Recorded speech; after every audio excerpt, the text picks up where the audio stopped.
Good morning. Welcome to our second broadcast on WZYX Radio.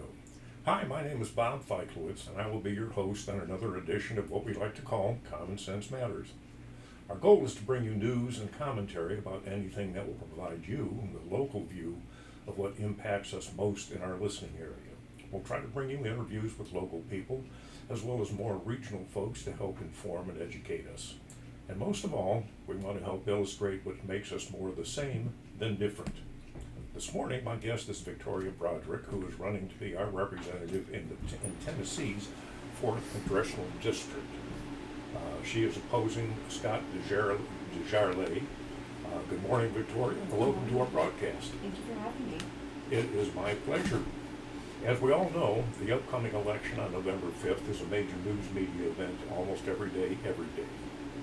So here we are. In our area, we have concerns and issues that don't reflect the national concern or debate. So it's up to us to try to bring that information home. So I'd like to see if we can give you an opportunity to distinguish yourself from Mr.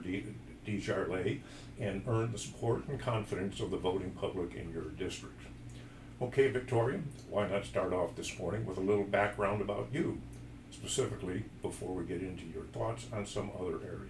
Thank you for having me. I'm Victoria Broaderick, and I'm running for Congress in Tennessee's District 4. I decided to run in February of this year. I was on a county call with the Democratic Party and found out DesJarlais was going to run unopposed. Now, I am a county chair in Lincoln County, Tennessee, and I wanted to make sure that we had representation, so I said I would run for office, and here we are. I'm a working class mom of 2. I work full time and run a congressional campaign. I also have 4 fur babies, and I am a foster with our local humane society here in Tennessee. So I'm really excited to represent Tennesseans. I've been political for years now, and I really would like to see a change and see better representation for working class people. Well, good. I think everybody would like to see a change. One of, I guess, the big issues nowadays are immigration and the economics. Mm-hmm. I don't know that we're getting a lot of good information on it. I think there seems to be a lot of misinformation or disinformation depending upon the source. Mm-hmm. So give us your thoughts on immigration, because that is a key issue right now, and we need to distinguish ourselves a little bit on our position. Yeah, I think that there's a misunderstanding with Democrats that we don't care about border security, we don't care about your safety, and I'm here to put that to rest. I want to make sure that Americans feel safe in our home, and that every tax-paying citizen has rights and protections. So I do think that the border bill that was put forth and that was not voted on or voted down would have been a good response to what is going on and would address a lot of the concerns the American public has. Unfortunately, the Republican Party decided that they would rather campaign on it instead of signing it into law and providing additional resources for a border and making sure that we have a good legal immigration system. Do I believe that we need to revamp it? Absolutely we do. But right now the concern for most Americans is safety, and I want to make sure that every American feels safe. That's good. I think that's a very natural feeling for everyone. I think one of the things that I often have to try to I guess slap myself upside the head about immigration is that the people that are coming very often are traveling thousands of miles to get here. Mm-hmm. And I don't know how many Americans really think about that as in terms of there's a significant drive on their part to try to come here because they look at it as a better life. Mm-hmm. But you're absolutely right, we need to be able to control that and I guess make it appropriate for everyone. By virtue of our history, we're all immigrants in the long run. Yeah, So we're all immigrants. why can't we let somebody else have the same opportunities? Exactly. And I think there's a lot of misunderstanding about how legal immigration works. When you're seeking asylum, it's stepping foot on American soil. That's how the process starts. There isn't funding going to immigrants. They're not taking our tax dollars for things. Those are misrepresentations of what is actually happening. I'm still learning about this, and I think that it would be good for a voter education drive on immigration. Like, we need to understand how our immigration policies work and take a look at what needs to change and how we can better educate the public on how immigration actually works. That's a good point, because I honestly don't know enough about immigration to be dangerous, but it is a significant issue, and we do need to address it. There isn't any getting around it. How it's going to be addressed, and like as you mentioned, they had a bipartisan agreement back earlier this year that was basically settled, or not settled, but set aside by the Republicans, and it could have made a major impact, I think, in terms of the immigration policies, but it never got there. Now it's become a campaign event when it shouldn't be.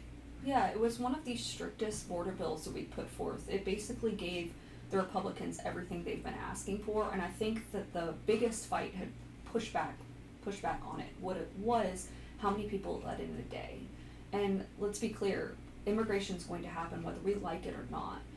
This bill, while I disagree with it, was an address that people here in District 4 wanted. So I would have voted yes on it because I believe in border safety and I want Americans to feel safe in their homes, and that bill provided that. And it also provided additional funding for border security, training, additional resources for court systems so that they could process people more quickly, so that we're not just having people sitting on their hands waiting for something to happen. Well, you made the comment that you disagreed with it. What parts of it did you disagree with? I don't particularly like the stringency of it. I as a daughter of an immigrant, I understand that immigration and the pull and drive to move to the U.S. is huge here. So with that in mind, everyone is always told you come to the U.S. to have a better life. And even my dad said that was the message that he got as a child in England. So for me, I didn't like the idea that we weren't going to allow people in, because I go by that old school, we're a melting pot, and I love the idea that we bring all these cultures together, and that's what makes America great. Absolutely. And I mean, even in our recent past, when the Italians started coming, they were, I guess, disparaged, the Irish, and all kinds of stories, around their trying to get to the United States. And now the folks from down in Venezuela and wherever else they're coming from are in the same boat. Yeah. So we do need to make some allowances for that, because eventually they will, become part of our culture.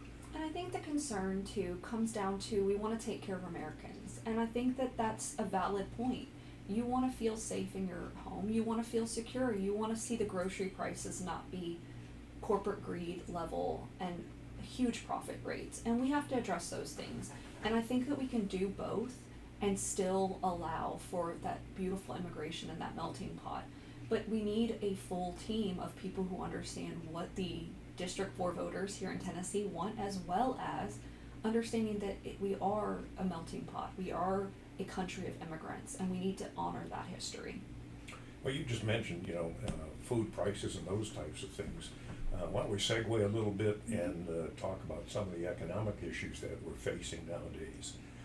Again, I think there's a lot of misinformation about the current state of the economy, and it's being used as a club by both parties to try to beat the other one into submission. So, what are your thoughts as a new representative in the House?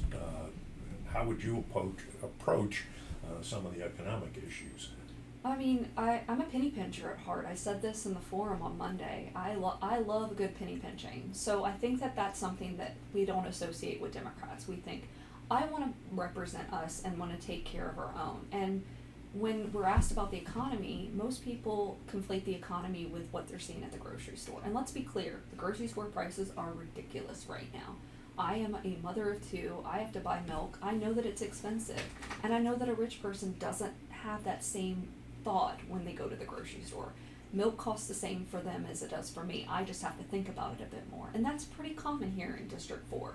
So I think that we're going to have to address that. We're going to have to put some binds on our corporate greed, because at the end of the day, everyone needs to be able to go to the grocery store and feel comfortable. But they want to feel comfortable in their other things so that they can have a life and spend time with their family outside of that. So it's going to have to be addressed. And if that means we have to conflate it with the economy, then of course I'm going to work on the economy. We're going to make sure that everyone feels a little bit more secure, because right now it feels a little hard. No, boy, it is, because I'm right there with you in terms of going to the grocery store. I just went this past weekend and my bill was over $200, and I could have carried it out in about 4 bags, which Yeah. is absolutely mind-boggling. You would also mention that, the impact on the family. One of the other things that has been brought up in regard to women's health and family health services as something that is, I guess, maybe not a linchpin type argument, but there are some issues surrounding that I think are important to discuss. And one of them that, Kamala has talked about was the family health issues and family leave and those types of things. What are your thoughts on it? I mean, I'm a young mother. I've got a 4-year-old and a 2-year-old. I'm in the thick of that early childhood life. It's hard. I want to see more daycares. I mean, here in Middle Tennessee, we're struggling to find daycares, and it's expensive.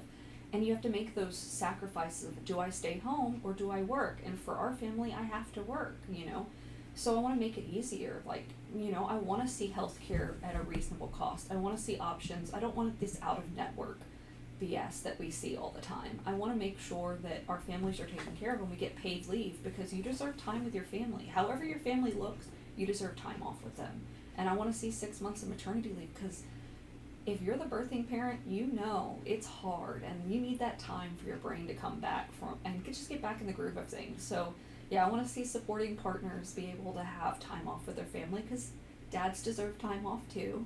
And I want to make sure that we have vacation time so that everyone can enjoy your family, because the government's here to support you. The government's here to help you, and that's, I feel like, something that's lost in the sauce when we're talking about it. And I feel like a lot of people don't recognize that I'm here to serve you. And I think my opponent has forgotten that he's supposed to basically serve District 4. It's no different than the person serving you coffee. We're here to serve you. That is our job. We're supposed to work for you. And if we're not doing our job, kick us out. Or vote us out. I think there's a lot of people that feel that way. One of the other things that, women's health issues has been a real, again, flaming point is the Dobbs decision. Yeah, Dobbs decision. I couldn't even get the words out. I get so upset by it. And I still can't quite, come to grips with that. What are you thinking about it? The Dobbs decision, I think a lot of people misunderstand. It was about privacy. It's about letting your doctor and your family make the best decision for you. It's not about, what happens in that decision, because let's face it, I can't tell you how to live your life. It is not my job.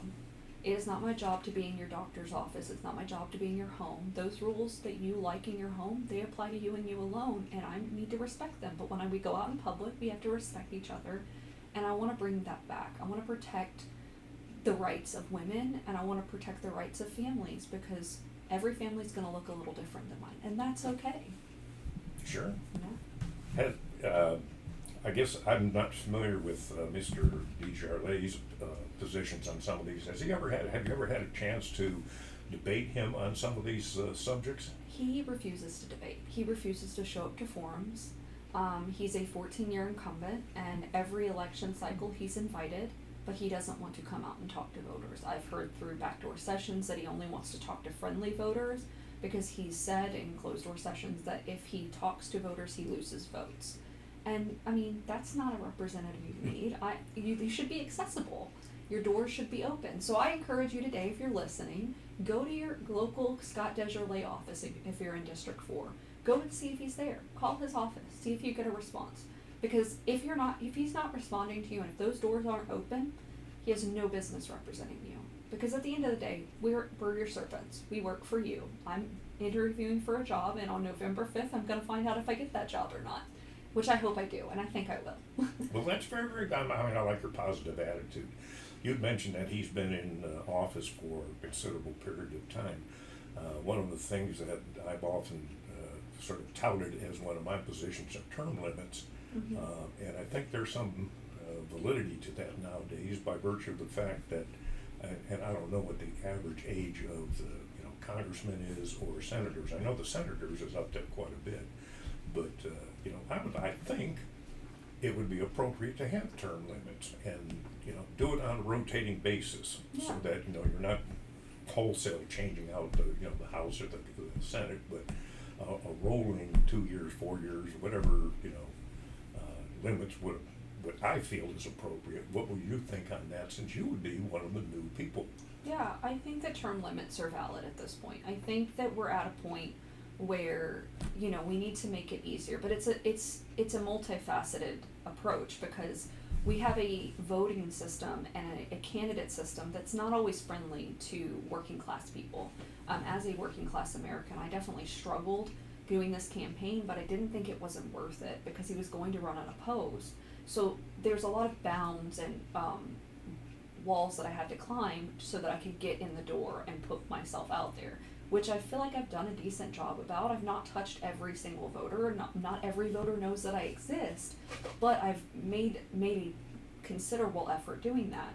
So with term limits in mind, I think that a 10-year term limit is reasonable, because then you have a decade in office and we can go to the next generation. I also think we need to make it easier for working class Americans on the ground who understand what the issues are within that time frame have a good shot at that. I think that it's gonna be a big decision to make to add term limits, but I think it's worth it. I think we should do them across the board. Senate, Congress, as well as our, Supreme Court. We've gotta have representation, and you can't have all your representatives being boomers or, I think it's Gen X. I honestly can't keep them straight. Yeah, because I'm a millennial, and there's not a lot of millennials, and I'm one of the youngest federal candidates on the ticket. And we've got a phenomenal federal ticket right now with all the women, mothers of all different shapes and sizes. I mean, I know Gloria Johnson gets a little bit of heat because she doesn't have children, but she taught in a classroom of 25 students for however many years she did that. I'm going to say every single one of those children, if you've been a teacher, those children become just as much as your own. And I'm like, no. If I had 25 children, I wouldn't be going home and having more children. I've got 25 babies at school that I get to love on every single day. That's a good point. I love that one. Yeah. I guess school safety is something that has come up a lot to do with gun registration, gun legislation. When I was growing up, and I probably shouldn't admit it, but back in my youth, we used to do the duck and cover routine for air raids.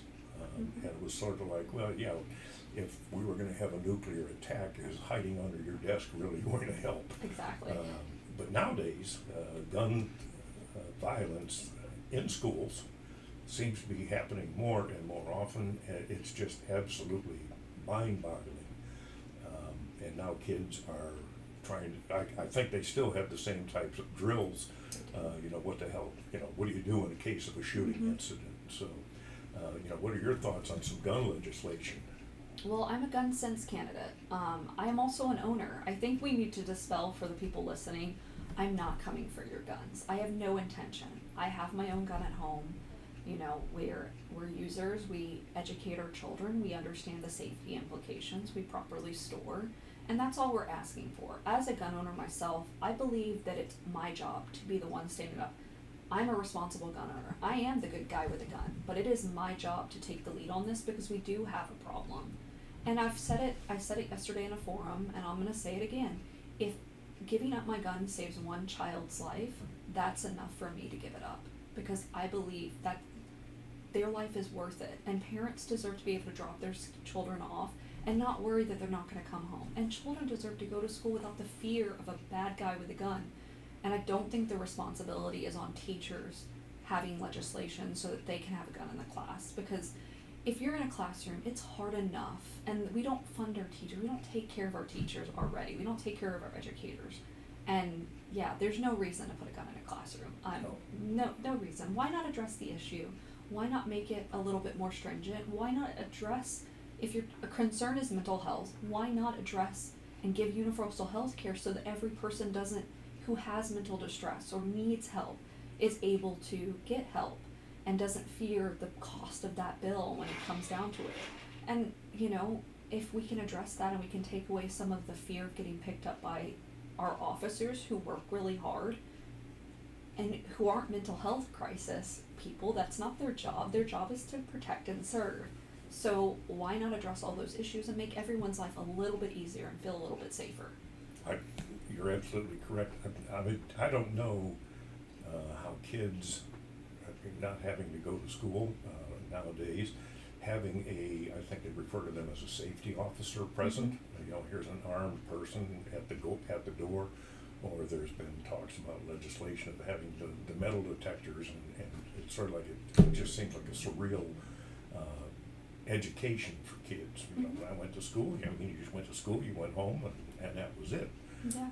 And some of these other issues that their kids are confronted with right now have to have long-term impacts that maybe we don't even recognize them yet because the kids haven't grown up and become adults and have that as their backdrop. So I think there needs to be some real serious consideration to those types of issues.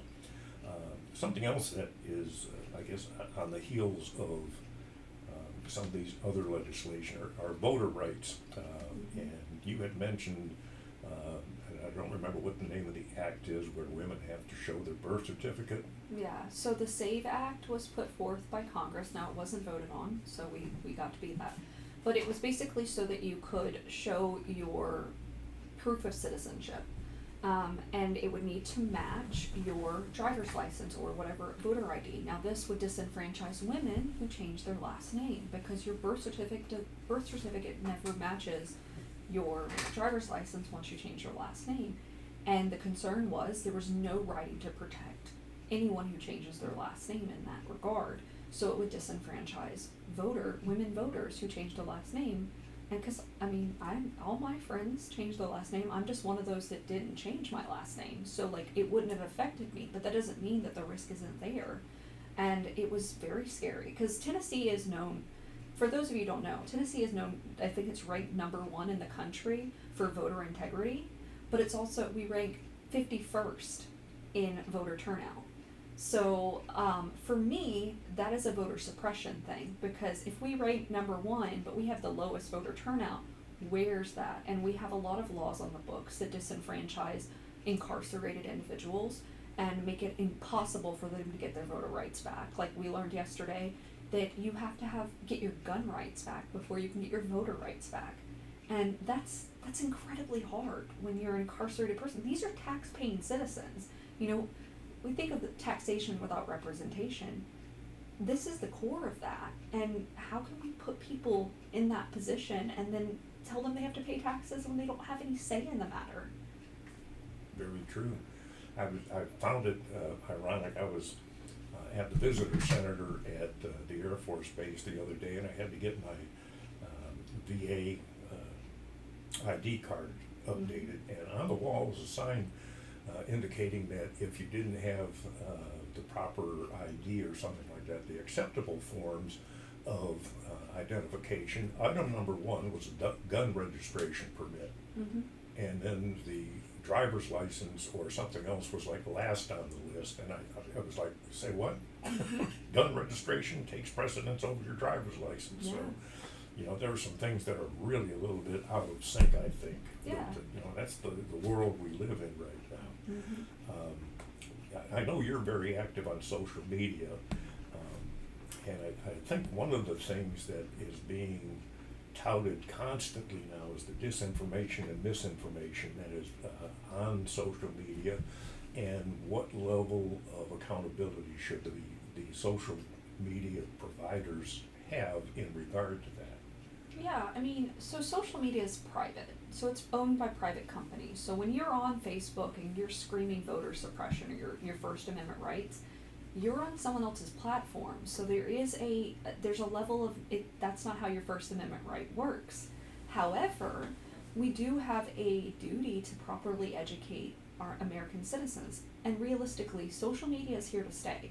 Most young people, really just across the board, get most of their media and news via social media, whether it's TikTok, whether it's Facebook, whether it's Instagram, whether it's Threads, whether it's Twitter. So we're in that time in life where we're going to have to walk a fine line. And I mean, I'm a content creator. We talked about I'm live on TikTok every single day. Probably not today, but most days I'm on TikTok and I'm creating live content and posting videos, and I've been doing that for a couple of years. And we look at specifically the TikTok legislation that was put forth by, I believe, Mark Green. He put it forward. He's our District 7 representative. He's up against Megan Barry. And the writing in the legislation was you have freedom of speech, but you don't have freedom of reach. And I take issue with that, because here we are talking about freedom of speech, and that's your First Amendment right. You have the duty to get your information out there. And the freedom of reach part means that they want to suppress where you can have and how far your message can go. Now, I'm a small content creator, and I am friends with some bigger content creators, and they reach people all over the world. And that's okay. But do they need to be held accountable? Absolutely. So I think of the fairness doctrine a lot when I think about media and our role, and I think the fairness doctrine needs to come back for our media as well as our social media, to making sure that every single source is properly represented and that it's fair.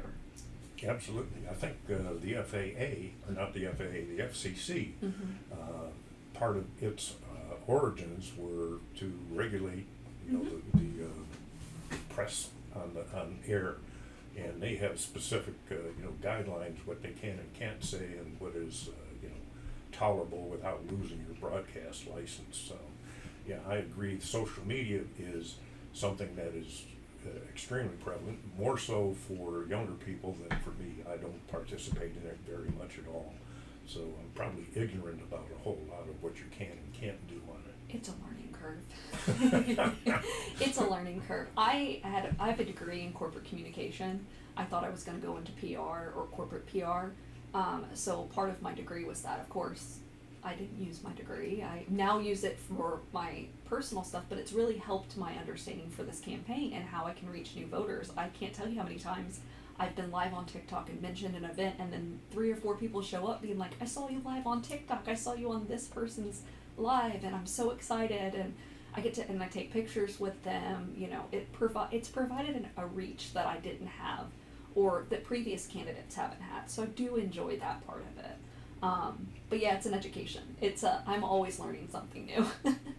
That's fantastic. I think it's great that you're able to use that to, advance your own, candidacy, as well as, let people understand and know who is Victoria and what does she really stand for. Last question, and one that was presented to the candidates just recently, was election certification. That was sort of a disaster, as we know, from the 2022 election, 2018, whatever it was. Yeah, all of them. Too many of them coming up at the same time, but that was really a significant issue. And what are your thoughts on, the election certification? Well, I mean, it's funny. This is the 3rd time I've been asked this question in a 7-day period. So I got this question at the Warren County forum that was on Monday. You can find that online. The Warren County radio show hosted that, and it's live. I'm about 55 minutes in if you want to see my full answer, but I'll do it here too. And I got USA Today reached out to me for a direct quote. They reached out to every candidate on the ballot, including incumbents, to see what we would say. And I said, it is my job to certify the election. No matter who wins, it is my job to certify, and I will be certifying in January, not November. That's the election. We're in the final stretch, guys. I'm a little frazzled. Understandably. And yeah, no, my job is to certify the election. That is literally why I'm here, and I will certify the election regardless of the results. Well, that's very good. Victoria, it has been a great pleasure and honor to sit here and chat with you this morning. I think it's been informative to me, as well as I'm sure a lot of our listening audience. I hope they have gained as positive an impression of you as I have.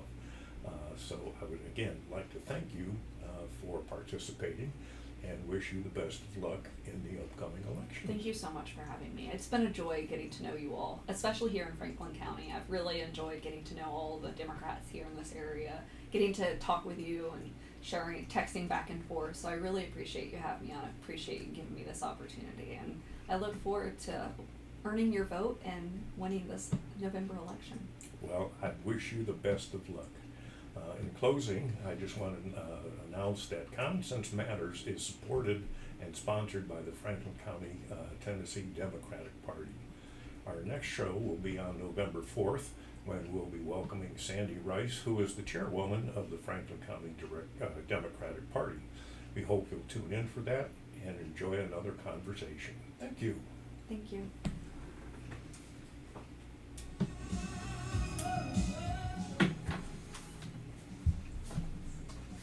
I think that went well. Yeah, I think so too. It went by like really naturally. It was Yeah. perfect. We ran a little over, but that's Oh, okay. look, I think we knocked out everything that they're concerned about and did the Yeah. thing.